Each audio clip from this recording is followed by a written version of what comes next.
Hey, Kentucky! A voice from the Kentucky bench led the team without even playing. This was unexpected and surprising. Let's analyze the news. But first, subscribe to the channel and continue receiving the latest news from Kentucky.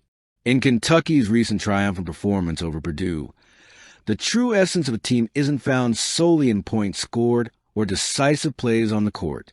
It can emerge in more subtle and unexpected ways, as was the case with Jalon Low, whose voice reinforced momentum even without him stepping on the court.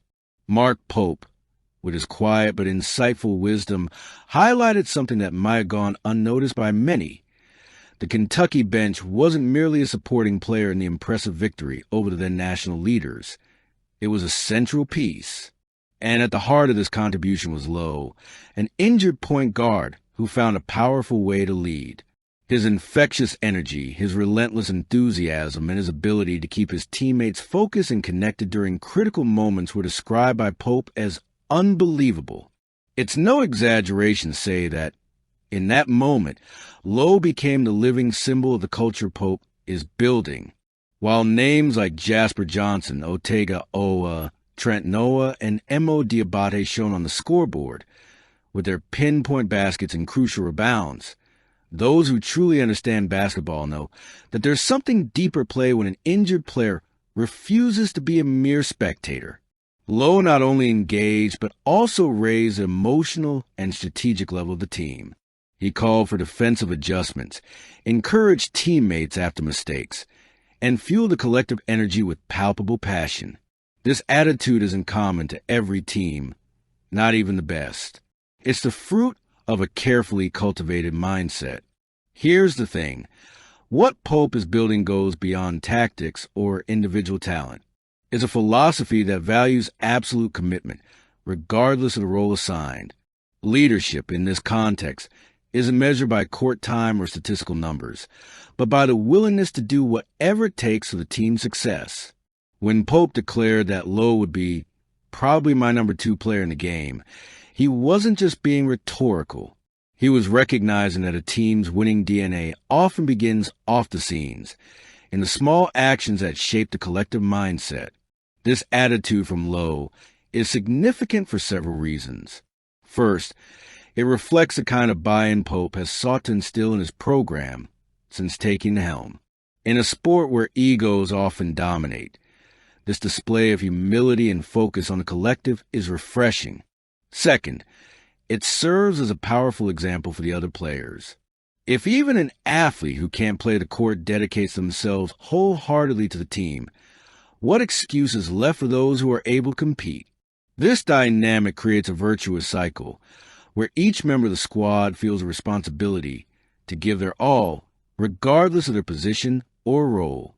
Furthermore, Low's gesture also speaks volumes about the resilience needed to overcome adversity. Injuries are inevitable in sports, and they can be devastating for any athlete. However, how someone responds to this challenge defines their true greatness.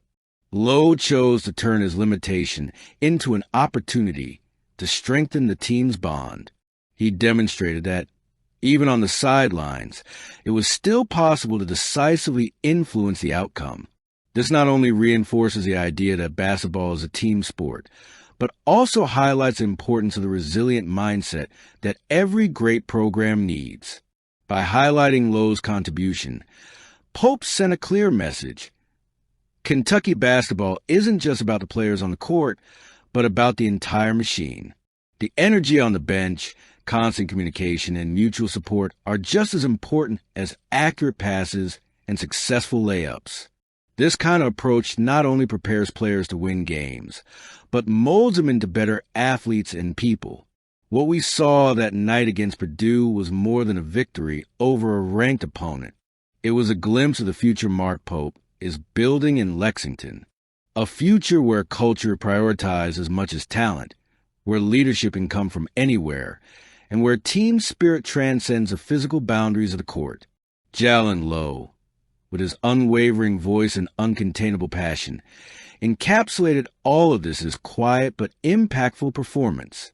Mark Pope seems to have found in the mirror of history a living inspiration for the present.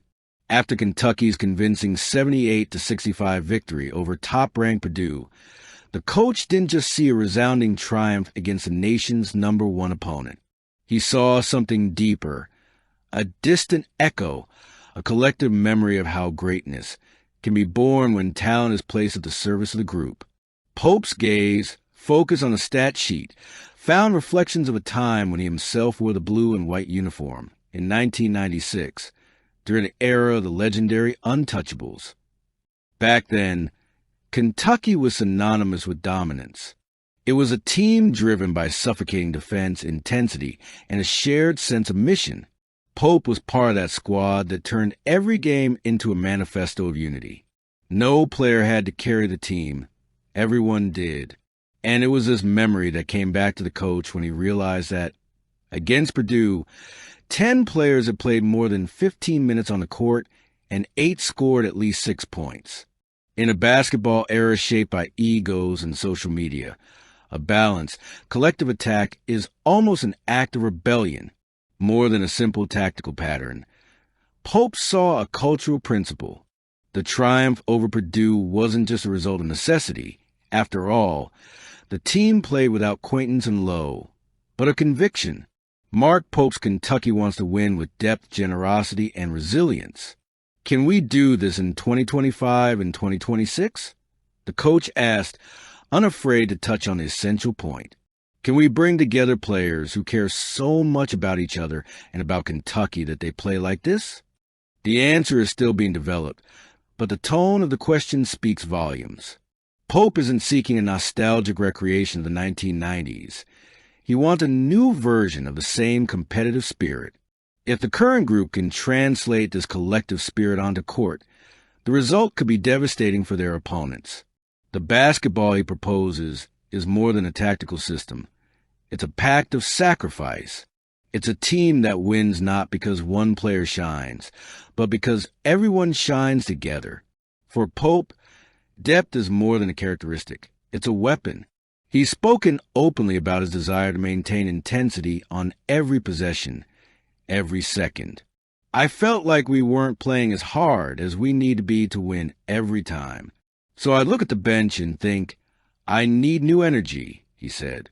This broad rotation, far from improvised, is part of the identity he's trying to shape, an identity reminiscent of the ruthless Kentucky of nearly 30 years ago. The comparison may seem bold, but there's something legitimate about it. The 1996 team didn't just win games. It set a standard of excellence that echoes through Rupp Arena to this day. If the 2025 version can internalize the same values, total commitment, mutual trust, and love for the jersey, it's not unreasonable to imagine that this group could also write its name in history. Mark Pope knows the road to glory because he already walked it as a player. Now, as a coach, he tries to lead a new generation down that same path, without shortcuts, without illusions. The victory over Purdue may have been just an October game, but perhaps it was also the harbinger of something bigger. Kentucky seems, once again, to be playing like a team that understands the weight of tradition and the beauty of collective effort. Share your opinion.